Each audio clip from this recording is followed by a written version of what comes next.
الحمد لله رب العالمين والعاقبة للمتقين والصلاة والسلام على سيد المرسلين وعلى آله وأصحابه الطيبين الطاهرين۔ اللہ تبارک و تعالیٰ کا کروڑہ شکر ہے کہ اس نے ایک بار پھر ہمیں اس محفل میں متحد فرمایا۔ اللہ تبارک و تعالیٰ کی بے شمار نعمتیں ایسی ہیں جو ہمیں ملی ہیں۔ یہ پاکستان جو ہمیں ملا، یہ رب تعالیٰ کی طرف سے ایک بہت بڑی نعمت ہے۔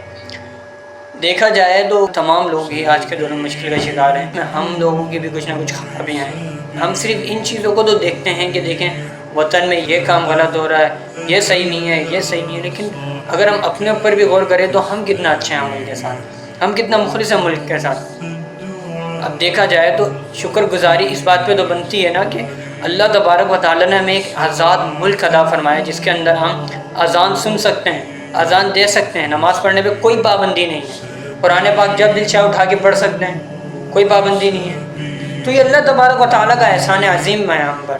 لیکن ہمارا حال یہ ہے کہ جو چیز ہمیں میسر نہیں ہے ہم صرف اسی کو دیکھتے ہیں، پھر بات ایکسیپٹ کرتے ہیں کہ ملک کے اندر کافی چیزیں ایسی ہیں جو نہیں ہونی چاہیے، ہم بھی بولتے ہیں کہ ایسا نہیں ہونا چاہیے، لیکن جو چیزیں ہمیں اللہ تبارک و تعالیٰ کی طرف سے ہے اس ملک کی صورت میں، وہ بھی تو دیکھنے کے قابل ہے نا۔ کئی لوگ ایسے ہیں مکہ مکرمہ میں جا کے خصوصاً اذان سنتے ہیں خانہ کعبہ کی، کیونکہ وہ انگریزوں کے ملک میں رہتے ہیں تو وہ وہاں پہ اذان کی آواز نہیں آتی، تو وہ خصوصاً اس کی ریکارڈنگ کرتے ہیں، اس کو آگے شیئر کرتے ہیں۔ اور دیکھیں اللہ تعالیٰ کی کتنی بڑی نعمت ہمیں ملی ہے کہ جب دل چاہے اذان سن سکتے ہیں۔ 5 ٹائم ہم اذان سنتے ہیں، اللہ تبارک و تعالیٰ کی نعمت نہیں ہے؟ کئی لوگ ایسے ہیں کہ ان کے گھروں سے دور ہے مسجدیں، لیکن اس ملک کے اندر اللہ تعالیٰ کی یہ نعمت نہیں ہے کہ ہمارے گھر کے قریب ہیں مسجدیں۔ اب جب دل چاہے مسجد جا سکتے ہیں، نماز پڑھ سکتے ہیں، ذکر و اذکار کر سکتے ہیں، قرآن کریم فرقان حمید کی تلاوت کر سکتے ہیں، تو یہ رب تعالیٰ کی ہم پر عطا ہے۔ لیکن ہم صرف ان چیزوں کو دیکھتے ہیں جو ہمارے کو میسر نہیں ہے۔ مجھے بتایا گیا کہ ایک ملک میں جانا ہوا تو استاد صاحب فرماتے ہیں کہ میں اس ملک میں گیا تو وہاں پر جو ہے گائیں ذبح کرنے پر جو ہے قانونی پابندی تھی، جو ذبح کرے گا پھر اس کو جیل جانا پڑے گا، تو اس لیے وہاں قربانی کے لیے گائے کو ذبح کرنا صحیح نہیں تھا۔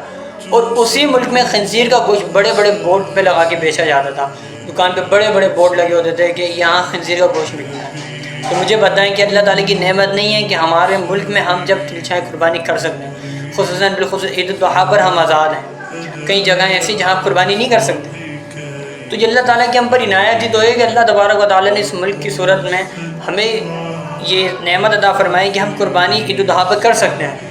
اس کے علاوہ جو ہمارے پاس نعمتیں ہیں ان کو دیکھیں، جب دل چاہا ہم مسجد جا سکتے ہیں، قربانی کر سکتے ہیں، قرآن پاک پڑھ سکتے ہیں، لوگوں کی اصلاح کر سکتے ہیں، تو یہ اللہ تعالیٰ کی نعمت ہے۔ اتنی بڑی نعمت اللہ تعالیٰ نے ہمیں عطا فرمائی ہے، مجھے بتائیں ہم کتنا مخلص ہیں اس ملک کے ساتھ۔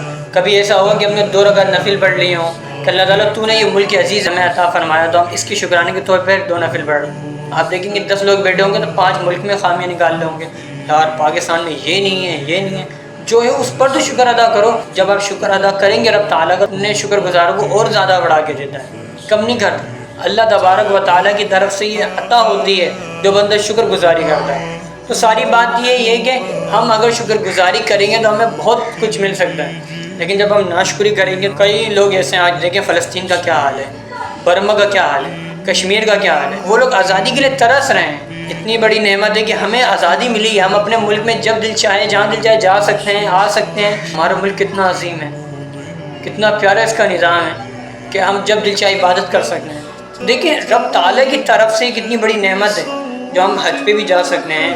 اس کے علاوہ جو اللہ تعالیٰ نے ہمیں نعمت عطا فرمائی ہے